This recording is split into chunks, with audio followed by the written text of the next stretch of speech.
Ben, imagine-toi donc qu'il m'en manque pas des bouts. Ils sont toutes là. Je vous en jase.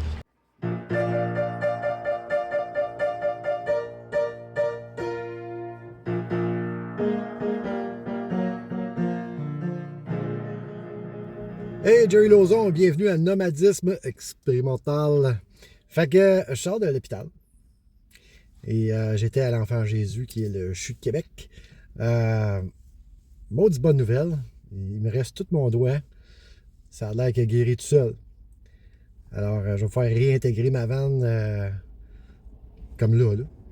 Et ça a super bien été. Encore une fois, personnel de santé, de soins à l'hôpital, puis même les gens au comptoir à l'accueil.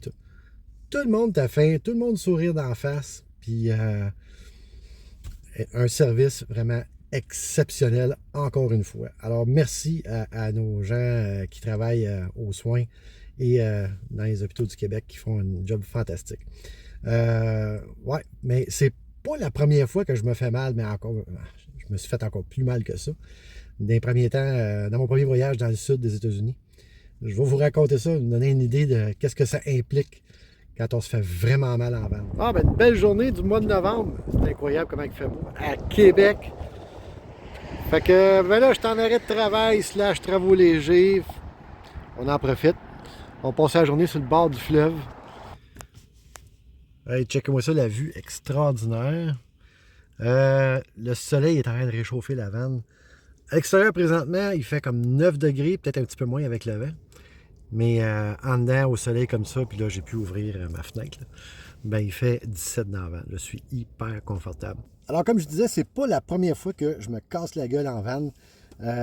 Ma première descente en Arizona / Californie, j'étais à Slab City au mois de janvier. Donc, c'était début 2019. Et à l'époque, j'avais pas un vélo sur le toit comme véhicule secondaire en cas d'urgence ou. C'était un longboard. Parce que, voyez-vous, depuis l'âge de 12 ans, que je ne fais plus, je faisais du skateboard. Et j'avais décidé que, ben, tant qu'à marcher, si j'étais mal pris avec le char, ben, je me suis fait un longboard parce que ça prenait pas beaucoup de place. C'est toujours plus vite que marcher. Puis en plus, ben, c'est toujours ça que j'ai aimé du skateboard. C'était pas de faire des trucs et de revolter dans les airs. C'était vraiment de carver, d'aller cruiser, puis carver de gauche à droite, puis c'était très plaisant. Alors, je suis à Slab City, on fait le tour, puis Slab City, c'est une ancienne base militaire. Là, je me suis dit, base militaire. Toutes les bases militaires ont au moins une piscine quelque part. Et comme de fait, là, il y avait une piscine. Et quand on parle de piscine désaffectée, on parle de skatepark. Alors, je me suis dit, il doit y avoir un skatepark aussi. Donc, je prends le longboard, je m'en vais me promener. Et comme de fait, il y a une gang de gens qui ont organisé un skatepark dans la vieille piscine de la base militaire. D'ailleurs, dans la vidéo sur les Volkswagen, vous avez vu une Volkswagen Vanagon toute défaite, là. Ben, c'était dans la piscine. Ça faisait partie du skatepark. Alors, j'arrive là, les gars sont super cool parce que ceux qui organisent l'endroit, c'est fait à la bonne franquette parce que ça appartient à personne. Puis là, fait que je vais les voir. Je dis, hey, écoute, j'ai juste un longboard, mais j'aimerais ça. C'est juste pour dire que j'ai fait du skate à Slab City en Californie. Écoute, le petit cul de 12 ans qui commençait à faire du skateboard, là, avoir su qu'il allait faire du skateboard en Californie, ça a été comme wow! En tout cas. Fait que là, les gars, super chill. Ouais, ouais, dude, vas-y, pas de trouble, fais ce que tu veux. C'est bien chill, tout le monde, c'est ouvert pour tout le monde. Fait que j'embarque dans le fond de la piscine. Et super belle surface, jonchée de détritus, incluant le vieux Boss Volkswagen. Puis là, je m'amuse à faire des 8, parce que c'est quand même pas énorme. Fait que c'est juste de dire que je carve un peu pour dire que j'ai fait du skateboard à Slab City. Et là, j'en ai fait peut-être 8 circuits, puis j'étais bien content.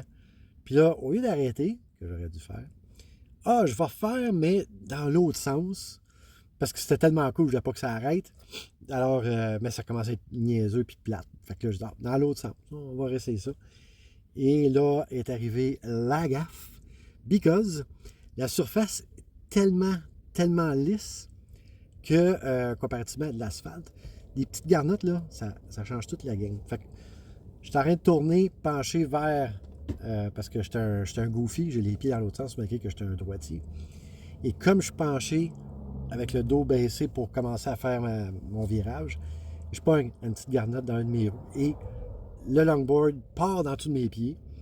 Et là, je me ramasse instantanément, comme ça, sur le ciment. Pow! Et là, j'ai resté étendu pendant au moins 5 minutes, tellement que ça faisait mal. Je m'étais déchiré à peu près tous les muscles dans l'épaule et dans le bras. Par contre, quand tu es dans la cinquantaine, tu y penses, j'avais des protèges poignets. Ça m'a sauvé, ça, je me serais cassé le poignet également. Fait que le poignet était correct, mais tout le reste, ah oui, puis je m'étais éraflé ici. Et là, c'est comme... les kids me regardent. Hey man, t'es-tu correct? Ah ouais, ça va aller. Tu veux-tu un Advil? Non, je pense que c'est au-delà des Advils qui m'est arrivé. Et comme de fait, j'avais aucune idée dans quoi je m'embarquais. Fait que je retournais à la vanne. Et Céline tente de nettoyer ma plaie. J'en ai quasiment perdu connaissance tellement que ça faisait mal. Fait que c'est ça. Puis là, j'avais des assurances. Parce que si tu vas aux États, tu n'as pas d'assurance, t'es cave en maudit. Ça coûte cher. J'avais des assurances. Par contre, j'avais pas pris d'assurance pour sport extrême. Et j'avais la chienne que si je me faisais traiter puis que ça se découvre plus tard, mais là, que je sois obligé de rembourser. Puis on s'entend, il n'y a pas personne qui a cet argent-là. Fait que j'ai dit, c'est pas grave, m'endurer ça. Fait que j'ai été gaucher pendant 3 mois. Et moi vous dire, les premières 2 semaines, c'était l'enfer. Je dormais 45 minutes. Ah oui, la première fois que j'embarque dans le lit de la vanne, parce que moi je couchais dans le fond, et comment je me rends là? Bien, sur les coudes. Fait que je fais comme d'habitude, saute dans le lit, embarque ses coudes pour... Encore une fois, quasiment perdu connaissance. Donc, il a fallu que je m'ajuste. Mais malgré ça, je dormais peut-être quoi, 2 heures. Puis là, je n'étais plus capable de dormir, j'avais bien trop mal, couché. Fait que là, je me levais, puis j'allais m'asseoir dans le siège pendant 45 minutes. Le temps que la douleur passe. Puis après ça, rembarque dans le lit, faire un autre 2 heures. J'ai dormi comme ça à coup de 2 heures pendant 2 semaines.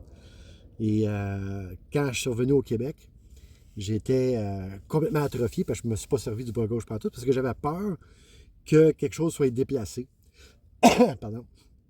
Donc, s'il y a de quoi déplacer, je ne peux pas l'empirer. Fait que j'ai fait rien avec. Alors, j'arrive au Québec, je rencontre le médecin, passe du rayon X. Puis là, écoute, il dit, t'as rien de cassé. Je dis, moi, je vais faire une affaire.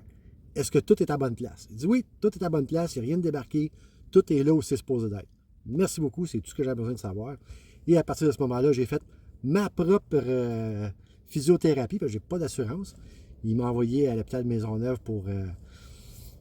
il avait souscrit de la physio, puis là, on me dit, t'es pas impatient, c'est 2 ans d'attente. Ben là, j'ai dit, bon, enregistre-moi pareil, puis au cas, s'il m'arrive de quoi d'ici 2 ans, je vais avoir déjà mon rendez-vous.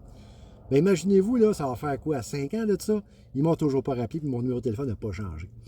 Alors, c'est pas évident quand on se fait des méchants bobos, puis qu'on vit en vanne.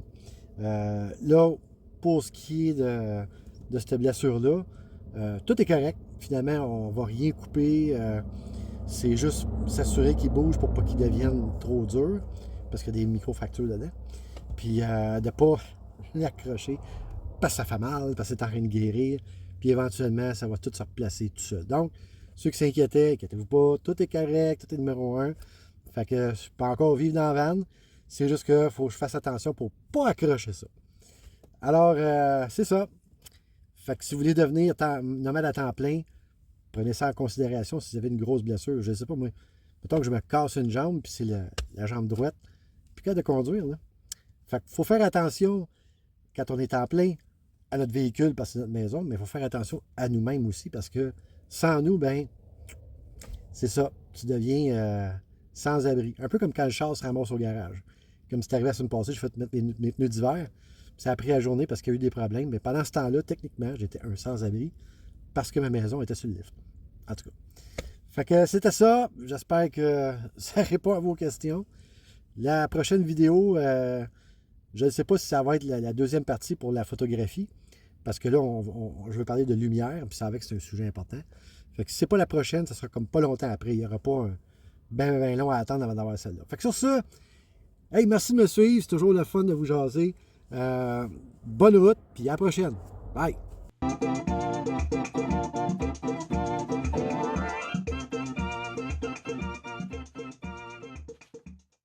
Ouais, je ne fais plus de skateboard et ça, je me suis quand même entêté une couple de fois.